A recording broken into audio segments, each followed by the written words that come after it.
Entonces, eso en relación al programa analítico y los exámenes finales que van a tener, ¿no? Ahora me olvidaba en relación al grupo R1. Bueno, ya mencioné al inicio, ¿no? Ya mencioné al inicio lo que van a llevar en el primer parcial. Va a ser van a comprender, o van a ser evaluados, de manera práctica más que todo. No sé si va a implementar teoría en esta gestión 2025, pero en la gestión 1 2025 su primer parcial fue netamente práctico, en donde tenían que configurar desde subnetting, enrutamiento, ¿no? Pasando por el segundo parcial, subnetting, enrutamiento, configuración de VLANes, configuración de enrutamiento estático, dinámico, HCRP, Ether Channel, y el final pues es la combinación de todo, ¿no? Incluso creo que se repitió la topología, pero fue un poquito más liviana a comparación de los dos primeros parciales del grupo R1, que fueron brutales para los estudiantes, ¿no? Así que el grupo R1 les exijo o les aconsejo, ¿no? Responsabilidad, practiquen con tiempo, no dejen hasta el final, ¿no?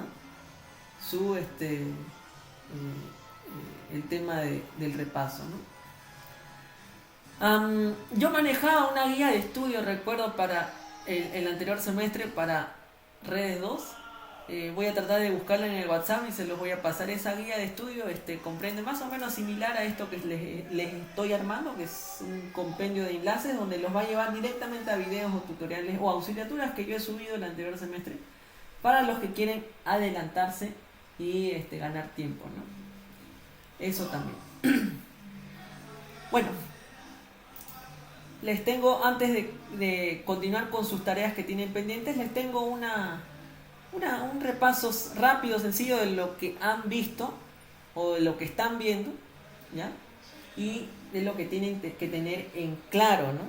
De lo que tienen que tener en claro, con miras al primer parcial, ¿no? Aquí, bueno, no se olviden de redes Sutton, ¿no? Tratar o mejor dicho, recordar, ¿no? Que en el contexto de las redes nos basamos, ¿no? En dos modelos de red, ¿no? Modelo de referencia o sí el modelo conjunto de protocolos TCP/IP, ¿no? Aquí tenemos una comparación, ¿no? Una comparación visual conceptual, por decirlo así, de estos dos modelos, ¿no? No nos olvidemos, el modelo OSIS era aquel modelo, ¿no? Teórico conceptual, en el cual nos invita a aprender en las redes en una perspectiva de 7 capas, ¿no? Para el funcionamiento ideal, ¿no? En cambio, el modelo TCP/IP es una implementación real, una implementación práctica, utilizada, aplicada, basada en Internet, ¿no? Como la conocemos hoy, con un menor número de capas, en las cuales, si lo podemos ver así, abstraen ciertas capas del modelo, de la perspectiva del modelo OSI, ¿no? Generalmente si cuando se pongan a estudiar o han estudiado el modelo TCP habrán visto la representación en 4 o 5 capas, ¿no? Agrupadas, ¿no? Entonces no nos olvidemos, la capa física es la que se encarga de la transferencia o el flujo de bits por cable o de forma inalámbrica. La capa de enlace de datos va a ser aquella que va a ser responsable, ¿no? De la identificación de los dispositivos de red nodo a nodo. Trabaja, manipula direcciones físicas, direcciones MAC, ¿no? Tenemos la capa de red, la capa de internet del modelo TCP/IP, que va a ser la responsable de entregar los paquetes, ¿no? A través de diferentes redes hacia su destino final, utilizando la dirección IP del protocolo IP, ¿no? Y por último, según el modelo TCP/IP, capa de aplicación, ¿no? Que va a ser aquella capa superior, ¿no? Que va a interactuar con las aplicaciones del usuario final, ¿no? Y que asimismo va a manejar respectivamente sus datos, ¿no? Entonces esta sería la estructura de capas de ambos modelos, ¿no? Donde se segmenta, se divide, se separa la división, donde cada capa se responsabiliza cada una de sus propias tareas, ¿no? Entonces acá a la derecha tenemos una ilustración de seguramente términos o terminología que han estado viendo, ¿no? No nos olvidemos que es una red, pues la red es aquella que va a enlazar, va a permitir la interconexión de dos o más dispositivos, ¿no? Los tipos de redes según su área geográfica van a ser de LAN, se trata, ¿no?, de redes de área local, también llamadas LANes. Tenemos como otro tipo de red las redes de área metropolitana, las MANes, ¿no? Luego tenemos, por último, las WANes, ¿no? Las redes de área amplia, ¿no? Estas van a comprender desde la capa 1 hasta la capa 7, ¿no? ¿Sí? Lo relacionamos con el modelo OSI, ¿no? Luego tenemos que comprender, tenemos que tener una noción básica de qué van a venir a hacer los switches, ¿no? Y cuál es su tarea principal, más que todo, ¿no? No nos olvidemos, ellos van a conectar dispositivos, interconectar dispositivos, ¿no?, dentro de una LAN, ¿no?, dentro de una red de área local, ¿no? Pueden existir dispositivos, o mejor dicho, switches administrables o switches no administrables, ¿no? Así como también existe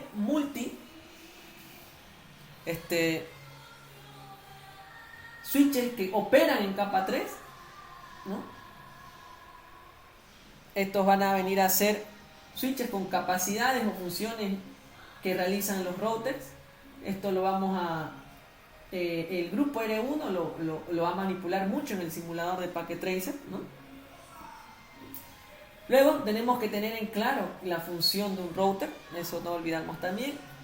¿Qué van a venir a hacer o cuál va a venir a ser la función directa de un router? Pues la dirección de...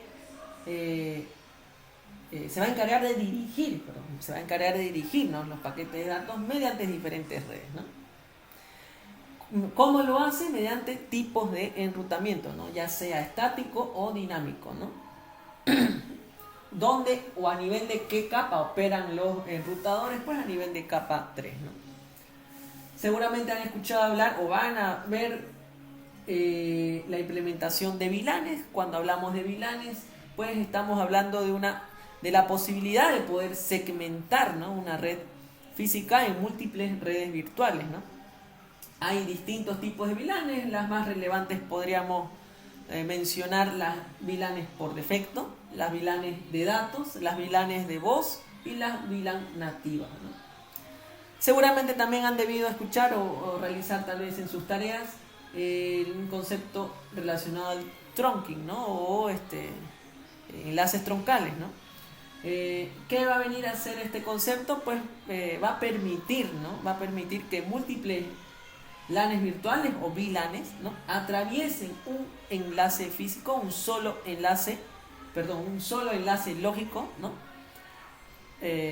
Un solo enlace físico, ¿no?, a través de un protocolo muy importante que es el cual vamos a implementar en el Packet Tracer, que es el 802.1q, ¿no? Este protocolo para poder para que la topología o el enlace, este único enlace pueda distinguir, ¿no?, los datos a qué VLAN específico pertenecen, ¿no? Luego tenemos no nos olvidemos que este concepto pues opera a nivel de capa 2, ¿no?, porque tienen relación o está relacionada a la configuración de los switches, ¿no? Luego tenemos otro concepto que es el de Ether Channel, ¿no? Seguramente han hecho o han realizado tareas sobre ello, ¿no? Básicamente, no nos olvidemos que cuando nos consulten, nos pregunten, vean este concepto, pues nos acordemos rápidamente de que va a ser el encargado, ¿no?, de agrupar múltiples enlaces físicos, así de fácil, ¿no?, en un solo enlace lógico, ¿no?, en un único enlace lógico, ¿no?, con el propósito de aumentar el ancho de banda y la redundancia, ¿no?, la redundancia del mismo, ¿no? ¿Qué protocolos podemos encontrar qué protocolos están presentes bajo este concepto? Pues tenemos protocolo PAGP, ¿no? Protocolo de agregación de puertos, y el protocolo LACP, ¿no? El protocolo de control de agregación de enlace, ¿no? Estos también a nivel de capa 2, ¿no? Bueno, también tenemos un protocolo que también estamos estudiando seguramente, que es el de el protocolo STP, el protocolo Spanning Tree. A ver, me dice, está grabando, pensé que no había auxiliatura. Sí, estamos grabando. Estamos grabando. Ah, ya. Era un compañero que estaba hablando en el grupo de WhatsApp. Bueno, no nos olvidemos, ¿no?, que cuando escuchemos o nos evalúen, ¿no?, en el examen STP, tenemos que pensar rápidamente que va a ser aquel protocolo que va a evitar bucles, ¿no? Va a evitar los loops, ¿no?, en redes con enlaces redundantes o con rutas redundantes, ¿no?, con más de un camino hacia el mismo dispositivo, ¿no?, en otras palabras, ¿no? Estos tienen varias variantes. La más relevante es el protocolo RSTP, Rapid Spanning Tree Protocol, ¿no?, que habíamos mencionado hace un momento. Y por último, otro concepto de listas de control de acceso de forma abreviada denominadas ACL, que van a ser las encargadas de filtrar el tráfico de red. Cuando ustedes escuchen ACL, acordémonos de que va a ser aquel mecanismo en el cual nosotros vamos a poder filtrar el tráfico, controlar el tráfico de red, basado o a través de reglas implementadas, ¿no? Estas ACL se pueden clasificar como ACL estándar, ACL nombradas, ACL extendidas, ¿no? Este principio opera a nivel de capa 3 y se configura en los routers o en switches multicapa, ¿no? Cuando mencionamos switches multicapa, son switches que pueden o tienen la capacidad, la bondad de poder operar a nivel de capa 2 y capa 3, ¿ya? Entonces, esta terminología, por favor, la tenemos que tener, lo tenemos que tener entendido como una noción básica, porque son conceptos mínimos, ¿no? Conceptos básicos, no es nada de otro mundo, ¿no? Eso. A ver. Bueno, aquí tenemos una comparación, podríamos decir directa, concisa, entre un switch y un router, que van a ser estos dispositivos que vamos a estudiarlos y rendir una evaluación, un examen en el primer parcial más que todo, y configurarlos en los laboratorios, y ya sea de forma física o de forma simulada en Packet Tracer, ¿no? ¿Qué podemos comentar sobre esta comparación, este versus? Pues que el criterio de comparación se ha basado en objetivo, en capa, en uso, tipos y formato de datos, ¿no? Además también del modo de transmisión, la colisión y la compatibilidad con el NATEO, ¿ok? Entonces, el objetivo de estos dos dispositivos, para el primero, el switch, es el de conectar, habíamos dicho, varios dispositivos dentro de una misma red, ¿no? Esto en el caso de un switch de capa 2, ¿no? Para el caso de un router, que va a conectar múltiples redes, ¿no? El switch conecta múltiples dispositivos, el router conecta múltiples redes, ¿no? Múltiples redes, ¿no? LANes, MANes, WANes, ¿no? Bajo el criterio de capa, la comparación que podemos hacer, y ya lo hemos repetido bastante, se tiene que quedar grabado eso, ¿no?, que el switch puede operar en capa 2, y si opera en capa 3 se denomina un switch multicapa, ¿ya? Por si les preguntan. Y el router opera en capa 3, ¿no? Bajo el criterio de uso, los switches principalmente suelen ser usados en redes locales, en LANes, ¿no? Y los routers pues suelen ser usados en distintos tipos de red según su área geográfica, ¿no? Bajo el criterio de tipos, los switches pueden trabajar, ¿no?, mediante tres tipos de conmutación. Uno de ellos es la conmutación de circuitos, conmutación de paquetes o conmutación de mensajes, ¿no? En el router podemos encontrar dos tipos de operación, mejor que todo enrutamiento, ¿no? Tienen tres formas de o tres tipos o dos tipos de enrutamiento. Uno de ellos es el enrutamiento adaptativo y el otro es el enrutamiento no adaptativo, ¿no? Ahora, en relación al criterio de formato de datos, ¿no? El switch lo que hace es envía datos, ¿no? Enviar datos en forma de paquetes y tramas, en inglés también llamado frames, ¿no? En cambio, el router envía los datos en forma de paquetes, ¿no? Ahora, los modos de transmisión que podemos encontrar en estos dos dispositivos, pues actualmente pues podemos encontrar o sigue el modo de transmisión duplex, ¿no? Duplex. Bidireccional. Bajo el criterio de colisión, el switch, en un switch con características duplex, no hay posibilidad de colisión, ¿no? Ahora, en el caso del router, ¿no? Hay menos colisiones debido a que los routers dividen dominios de difusión y colisión, ¿no? Es decir, dividen en distintos dominios de broadcast, ¿no? Así como también en distintos dominios de colisión. Por cada puerto hay un dominio, por cada puerto de un router hay un dominio de broadcast, un dominio de difusión, ¿no? Y en relación al criterio de la compatibilidad con el NATeo, pues el switch, al menos de capa 2, no es compatible con NAT, ¿no? El protocolo NAT, que es la traducción de direcciones de red, ¿no? Ahora, en relación al router, sí es compatible con NAT, ¿no? Justamente los routers cumplen una función esencial para conectar redes privadas con internet, ¿no? Una LAN con la internet es una red WAN, ¿no?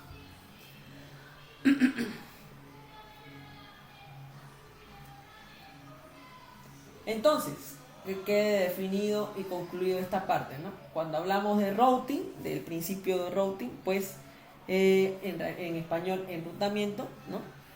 Conectar, el principio se basa en conectar diferentes redes, ¿no? En el caso del switching, el principio de switching va a conectar distintos dispositivos dentro de una misma red, ¿no? El routing va a utilizar direcciones IP, direcciones lógicas de capa 3, el switching va a utilizar direcciones MAC, direcciones físicas de capa 2, ¿no?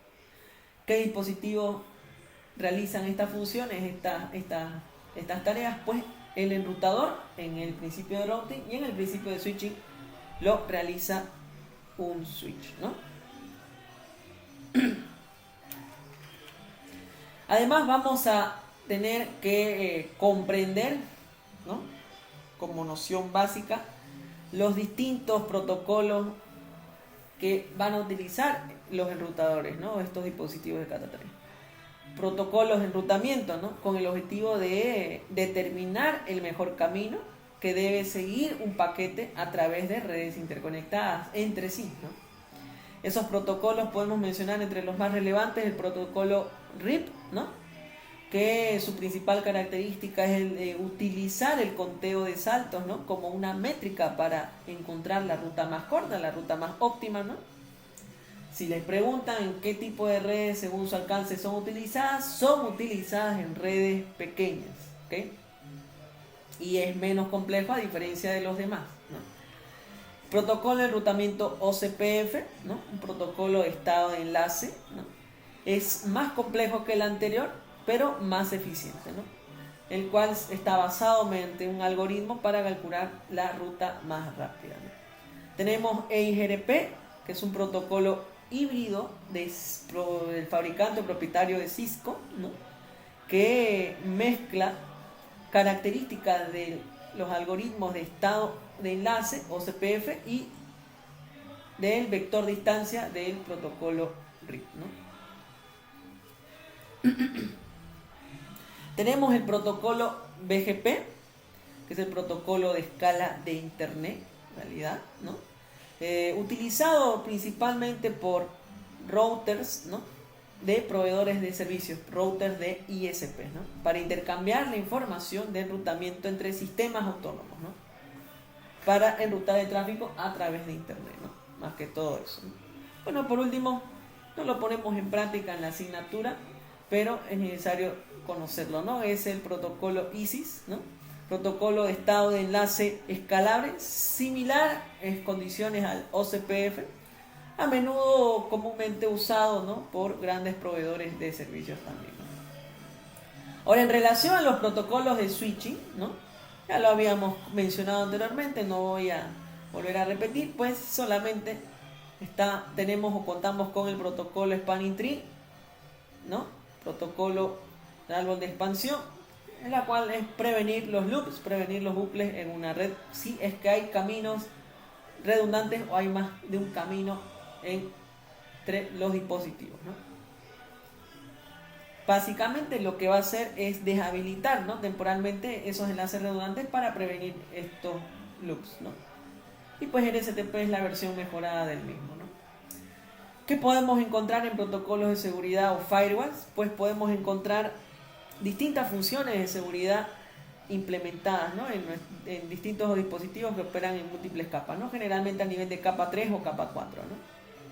Tenemos primero el NATeo, ¿no?, NAT, que permite básicamente que una dirección IP pública pueda representar múltiples direcciones IP privadas, ¿no? Entonces esto permite que una LAN, múltiples dispositivos que se encuentran en una LAN, compartan una única dirección pública hacia Internet. Tenemos ACL, que lo habíamos mencionado, las listas de control de acceso que que su función principal es la de controlar el acceso, ¿no?, al tráfico de red, basándose bajo un conjunto de reglas que lo vamos a ver muy a menudo al momento de configurarlos en Packet Tracer, ¿no? Cómo el ACL filtra los paquetes, lo puede hacer mediante puertos, lo puede hacer mediante dirección IP, etcétera, ¿no? Bueno, los demás no son tan relevantes para el comienzo, así que lo vamos a mencionar después. ¿Qué tenemos? Bueno, estos son protocolos, ¿no?, o funcionalidades, podríamos decirlo así, utilizadas o más importantes en la configuración y gestión de switches a nivel de capados, ¿no?, más que todo a nivel de capados, ¿no?, y también en switches multicapa en capa 3 que también pueden ser implementados, ¿no? ¿Qué tenemos? El protocolo STP, ya hablamos sobre eso, no voy a volver a mencionarlo. Luego tenemos la implementación de VLANes, ¿no?, que la principal característica de las VLANes es de segmentar una red física en múltiples redes lógicas, ¿no? Es decir, vamos a aislar el tráfico, ¿no? Estas VLANes operan, ¿no?, a través de capa 2, capa de enlace de datos. Tenemos otro principio, otra funcionalidad a nivel o en los switches, que es la de, habíamos visto, ¿no?, el protocolo LACP, Ether Channel, que lo que hace es combinar múltiples enlaces físicos en un solo enlace lógico, ¿no?, por channel o Ether Channel, ¿no? Eso lo vamos a configurar también en Packet Tracer, seguramente ya lo han realizado en sus tareas, ¿no?, pero tenemos que recordar eso para primer parcial, ¿no? Tenemos por security, puertos de seguridad de puertos, perdón, que lo que en realidad consiste en restringir el acceso al switch para evitar una conexión de dispositivos que no estén autorizados, ¿no? Esto para prevenir, ¿no?, prevenir y proteger contra inundaciones de direcciones MAC, direcciones físicas, ¿no? Para la configuración de la misma, pues se debe hacer de forma manual y opera a nivel de capa 2 también, ¿no? Tenemos el protocolo SNMP, que se va a encargar de monitorear y administrar dispositivos de red de forma remota, ¿no? Esto con el objetivo, ¿no?, de poder gestionar la resolución, o mejor dicho, facilitarnos la resolución de problemas, ¿no?, en inglés esto es llamado troubleshooting, ¿no?, y automatizar todo el mismo, ¿no? Por último tenemos CDP, que es el protocolo de Cisco, Cisco Discovery Protocol, ¿no?, que en realidad propietario de Cisco, obviamente, se encarga de identificar dispositivos conectados de la misma marca o pertenecientes al fabricante Cisco, ¿no? Bueno, No debemos olvidar que existen varios o distintos tipos de VLANes, ¿no? No olvidemos también que es una tecnología de capa 2, ¿no? Habíamos dicho que nos va a permitir segmentar, ¿no?, de manera lógica una red física en múltiples redes de difusión, en múltiples redes broadcast, ¿no?, más pequeñas, ¿no? Estos dispositivos van a estar de manera física conectados al mismo switch, pero de manera lógica van a pertenecer a distintas LANes, ¿no?, a distintas VLANes.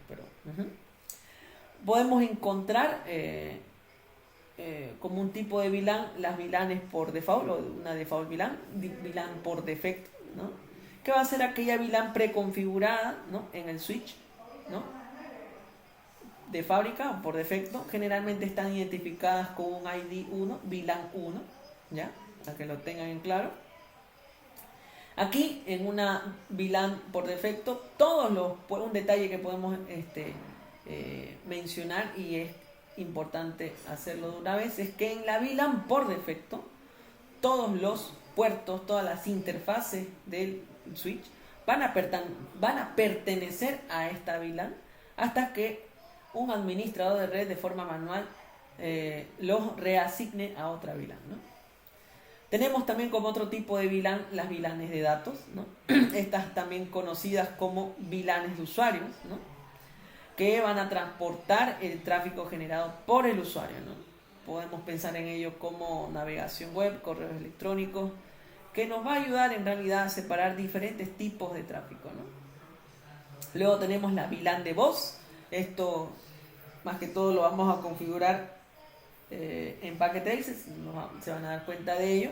Las VLANes de bots van a utilizar, o mejor dicho, mediante la cual se va a optimizar la calidad de servicio para este propósito de tráfico, ¿no?, que es el tráfico de voz sobre IP, VoIP, ¿no? Entonces esto garantiza que las comunicaciones vía voz tenga prioridad para que no se perjudique su rendimiento, ¿no? Luego tenemos las VLANes de administración, o el Management VLAN, ¿no?, que es utilizada generalmente para el tráfico de administración de los dispositivos de red, switches, routers, ¿no?, mediante protocolos SSH de acceso remoto, Telnet y SNMP, ¿no? Entonces, generalmente esta es una VLAN, o esta es una implementación de buenas prácticas a través de la VLAN de administración, ¿no? En realidad lo que se busca es aislar el tráfico del tráfico de usuario, ¿no?, por razones de seguridad, ¿no? Tenemos la VLAN nativa, que el tipo de datos que maneja es el tráfico sin etiquetado, ¿no?, sobre todo los enlaces troncales entre los switches, ¿no? Y luego tenemos la VLAN tron, ¿no?, que hace referencia que en realidad exactamente no es una VLAN como tal, ¿no? Simplemente es un enlace muy importante, un enlace troncal que va a permitir que diferentes o múltiples VLANes puedan viajar por un solo cable entre dos switches o dos dispositivos, ¿no?, a través de, por ejemplo, el protocolo que habíamos hablado hace un momento, el protocolo 802.1q, ¿no?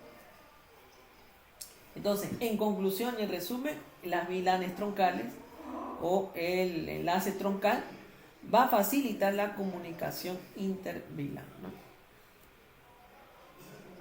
Entonces, acá a la derecha tenemos una ilustración, ¿no?, en la cual nosotros podemos ver una configuración de red segmentada usando VLANes, ¿no?, entre dos switches interconectados entre sí, ¿no? Aquí podemos mostrar los puertos de acceso que están con rojo para posiblemente la VLAN color rojo, ¿no?, o la VLAN roja, si le podemos llamar así, o la VLAN A, como está aquí en la ilustración, ¿no?, y los puertos color verde para la VLAN B o la VLAN verde, ¿no?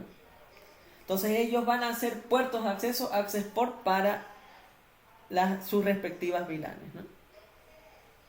Entonces, ¿Qué van a venir a hacer esos puertos de acceso? Pues van a transportar básicamente tráfico para una única VLAN, para la VLAN respectiva a las que están configuradas o asignadas, ¿no?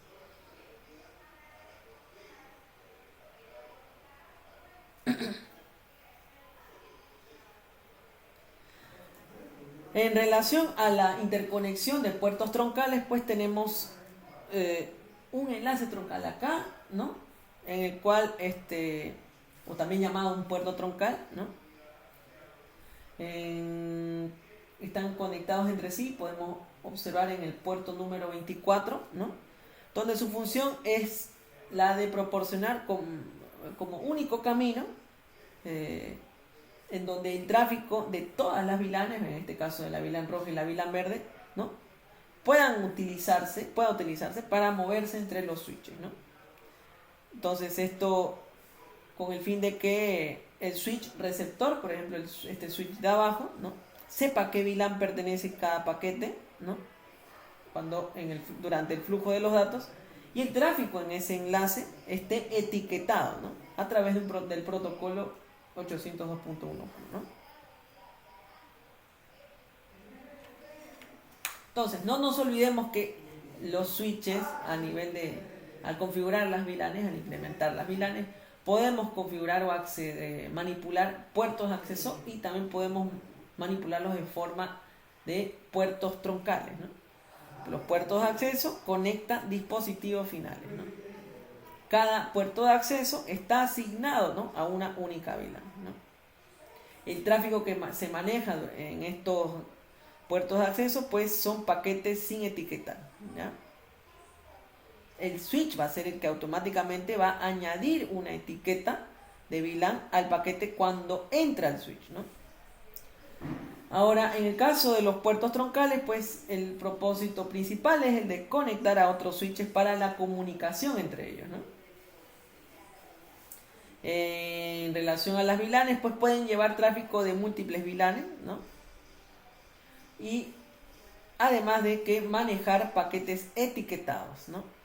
En este caso la etiqueta en el paquete va a ser necesaria, ¿no? para que el switch receptor sepa a qué VLAN pertenece el paquete y mantenga esa aislación entre distintas VLANs, ¿no? Es decir, mantenga separado el tráfico, ¿no?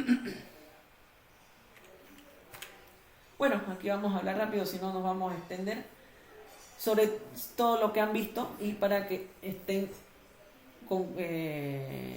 entren en contexto, ¿no? Tenemos una ilustración detallada, ¿no? del protocolo de árbol de expansión, el protocolo Spanning Tree, ¿no?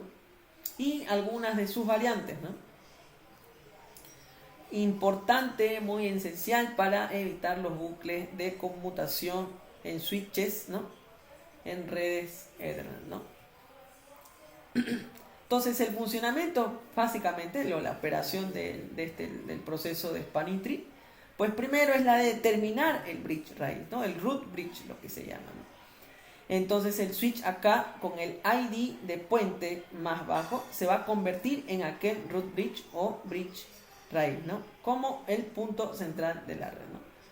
El segundo paso vendría a ser la selección, ¿no? de puertos raíces, ¿no? Cada switch no raíz, ¿no? va a elegir un puerto root, un root port, ¿no? un puerto raíz, que va a ser el camino con menor costo de regreso al root bridge, al punto central de la red, ¿no? Entonces, si les preguntan cuál es el funcionamiento del STP, prácticamente se lo pueden resumir en 4 pasos que tenemos acá, ¿no? El tercero que nos indica la selección de puertos designados, muy importante, ¿no? Que quiere decir básicamente que cuando tengamos un segmento de red, ¿no? se va a elegir en cada switch un puerto designado que va a ser responsable de reenviar el tráfico durante o en ese segmento, ¿no? Y el cuarto paso tiene que ver con el bloqueo con el bloqueo de puertos con bucles, ¿no? Es necesario bloquear los puertos con bucles luego de designar o de establecer los puertos designados, donde el resto de los puertos se van a colocar o se van a establecer en estado de bloqueo para evitar esos bucles, ¿no? Ahora, estos puertos se van a poder mostrar en diferentes estados, ¿no? Port states, estados de un puerto, ¿no? Uno de ellos es o podemos encontrar entre los estados de puerto, pues, estado blocking, listening, learning y forwarding, ¿no? Y los roles que pueden asumir cada puerto, pues pueden ser root, ¿no? Puerto designado, puerto alternate y puerto backup, ¿no? Las cuales van a definir si el puerto está activo o está bloqueado, ¿no? Entonces, cuando encontremos, ¿no?, un puerto raíz, cuando se establezca un puerto raíz, el rol del puerto de aquel puerto raíz va a ser el que tiene menor costo de camino hacia el root bridge, ¿ok?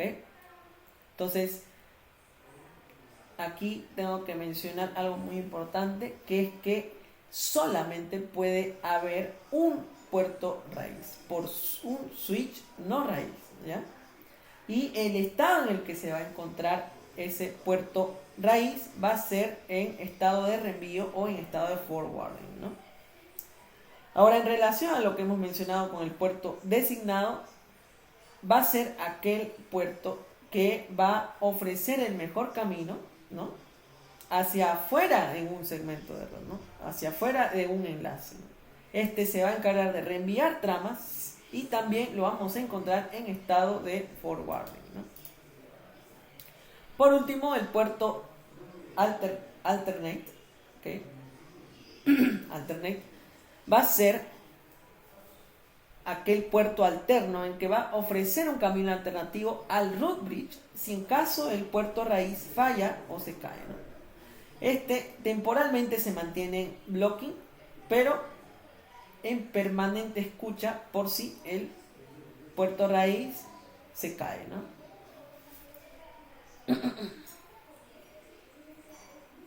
Bueno, podemos ver por acá la evolución del protocolo Spanning Tree, ¿no?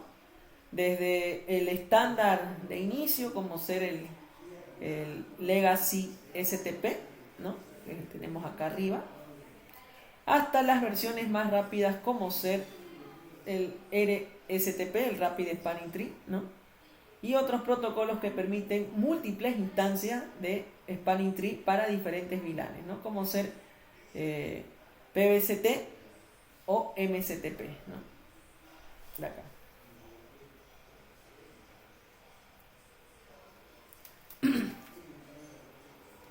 Ya son las 10:30. A ver, quiero hablarles también de listas de control de acceso, que es lo que van a ver en las próximas semanas.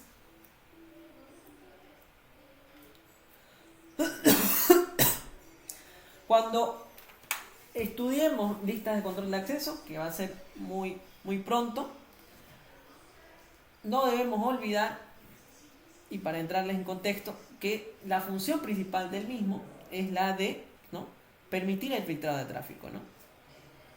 Así de simple, permitir el filtrado de tráfico, ¿no? Aquí tenemos en la ilustración el concepto de la implementación del mismo, de las ACL. Podemos ver acá arriba, ¿no?, un router está configurado como un punto de control, el router B, ¿no?, en el cual va a filtrar el tráfico entre dos redes, ¿no?, entre esta red de acá, este costado, y la otra red, ¿no? ¿Qué reglas se establece de denegación de tráfico? ¿Qué tráfico es el que se va a bloquear en este caso? Va a ser el tráfico de FTP, ¿no? Entonces, que viene proveniente del router A, ¿no?, dirigido al router C, ¿no? Entonces, seguramente por razones de seguridad, se ejecuta o se bloquea mediante una regla de denegación, deny, el tráfico del protocolo FTP, ¿no? Pero a su vez se permite, hay otra regla, se implementa tal vez otra regla de permisión, permit, ¿no?, permit, en el cual se permite, decíamos, el resto de tráfico importante como ser tráfico HTTP, tráfico SMTP, tráfico DNS, ¿no? Entonces estas dos reglas son cruciales, son muy importantes para que las ACL,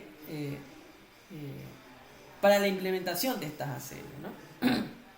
Entonces, además de esto, mencionar, ¿no?, que las reglas de todas las listas de control de acceso configuradas, que van a venir a ser conjunto de reglas, tienen una regla implícita que no se, por decirlo así, no se ve cuando nosotros empecemos a configurar en el simulador, no se ve, pero se sobreentiende que al final de ese conjunto de reglas de una ACL hay una denegación al final, ¿no? Es decir, una regla de denegación, deny, en el cual va a bloquear todo lo que no se permite explícitamente. Por eso que se debe establecer reglas que sí permitan el tráfico que queremos que suceda, y luego para no tener problemas con esa regla implícita al final. Eso lo vamos a ver más a profundidad, pero para adelantarles más o menos lo que vamos a ver, ¿no? Entonces, estas reglas tienen un efecto, ¿no? Estas reglas que habíamos mencionado, ¿no? Permit, vuelvo a repetir, si un paquete coincide, ¿no?, con la condición definida en una regla de una ACL, va a dejar pasar el paquete normalmente, ¿no? Y la otra acción básica sobre los paquetes que tiene la ACL es la de denegar, deny, ¿no?, que es que si un paquete coincide con la condición definida en la regla de la ACL, el router va a bloquear y descartará el paquete, ¿no? Bueno, aquí tenemos el sentido, ¿no? El sentido de los paquetes, o mejor dicho, del flujo de tráfico de los paquetes a través de una red de 3 routers, ¿no?, que tenemos acá en la ilustración, ¿no? Entonces, aquí la intención que quiero expresarles es que tenemos disponible donde definir las listas y aplicar las listas de control de acceso, ¿no? Podemos definirla en cualquier router, pero debe tener coherencia, tenemos que tener la capacidad de saber decidir dónde nos conviene aplicar la ACL de manera conveniente, ¿no? Si bien más cerca al destino o si bien más cerca al origen de los datos, ¿no?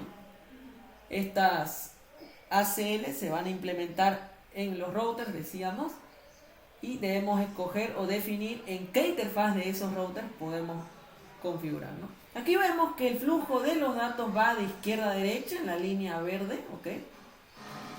Y si el flujo de los datos fuera en esta topología, pues si nosotros definiéramos una ACL en este router de acá que estoy señalando y lo implementáramos en esta interfaz de acá que estoy señalando, pues el sentido a configurar sería de entrada, ¿no? El sentido de la dirección sería de entrada para esta ACL, ¿no?, si colocáramos en esta interfaz. Si fuera en esta otra interfaz, el sentido de configuración sería out, sería de salida, ¿no? Es decir, donde los paquetes van a abandonar el puerto, van a abandonar la interfaz, van a abandonar el router, ¿no? El sentido in, el sentido de entrada, es donde el tráfico llega a la interfaz, llega al puerto, llega al router, ¿no? Y el out es donde abandona, donde salen los paquetes según este flujo de izquierda a derecha, ¿no? Y así sucesivamente con los demás enrutadores, ¿no? Acá en este router del medio, el paquete o el tráfico entra por esta interfaz, sale por esta interfaz, también puede salir por esta otra interfaz de acá, ¿no? De esa manera, ¿no? Y bueno, o en el transcurso de la materia, ¿ok? En el transcurso de la materia van a necesitar esto, dominarlo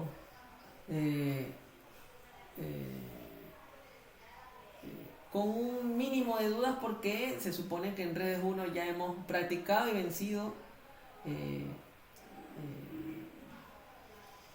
manera exitosa desarrollo o en la implementación de subnetting, ¿no? No se olviden, entonces vamos a seguir utilizando el tratamiento de las direcciones de máscara, los prefijos de red, ¿no? Aquí les tengo como una ilustración que les puede servir de ayuda, cómo se representa en notación decimal los diferentes prefijos de red, ¿no? Y los bits que abarcan, los bits de red que abarcan para cada uno, ¿no? Y clasificados mejor dicho, categorizados por clase, ¿no? Aquí lo mismo, uno más completo, en donde tenemos una columna de prefijo de red, ¿no? Los más usados, barra 30 hasta barra 24, ¿no? La representación de la dirección de la máscara de cada prefijo en notación decimal, la wildcard para cada prefijo de red, que también lo vamos a utilizar, ¿no? La representación binaria de cada octeto de una dirección de máscara, ¿no? Así como también la clasificación de rango según por clase, ¿no? También muy importante, ¿no? No olvidemos que también hay rangos reservados, ¿no? Rangos reservados de direcciones y que no son utilizables, que también pueden aparecer como pregunta teórica en la internet, ¿no? Van a venir a ser las direcciones privadas, ¿no? Seguramente les debe parecer para ustedes muy conocido este último rango, de la dirección 192.168.0.0 hasta la 255.255, ¿no? Que es un rango de direcciones privadas y reservadas para, o mejor dicho, de clase C, ¿no? Más que todo, ¿no? Y bueno, como habíamos repasado subnetting, ¿no? Debemos entender ciertos términos, ¿no? Como ser el CIDR, ¿no? Que es en realidad, si les preguntan o si les consultan, es aquel método, ¿no? De direccionamiento moderno en el cual podemos nosotros subnetear a mayor detalle distintas subredes, ¿no? Con distintos tamaños de host, ¿no? Y BLSM, en el cual tenemos la posibilidad de trabajar con distintos prefijos de red, a diferencia del direccionamiento con clase, que no es posible, ¿no? Clase A, clase B, clase C, direccionamiento con red, solo trabaja con prefijo de red 8, barra 8, barra 16 y barra 24 respectivamente, ¿no? Pero cuando ya hacemos uso de este principio, ¿no? De este término BLSM, podemos nosotros trabajar con distintos prefijos de red dependiendo la cantidad de hosts a asignar, ¿no? Asignar un prefijo de red, ¿no? Hey, tenemos otra ilustración que les puede también servir de apoyo para que lo vamos a utilizar, ¿no? Al practicar y en los distintos parciales que vamos a tener, ¿no? Entonces esto es lo que quería mostrarles, más que todo de manera breve. El tiempo se nos está agotando. Y lo que tienen que tener ya memorizado, comprendido al menos para su primer parcial, ¿no? Tienen tareas, los del grupo SB y SC, lo vamos a realizar. Vamos a hacer un pequeño break. Voy a ir a cenar, a tomar algo para la garganta y finalizamos con eso. ¿Está bien?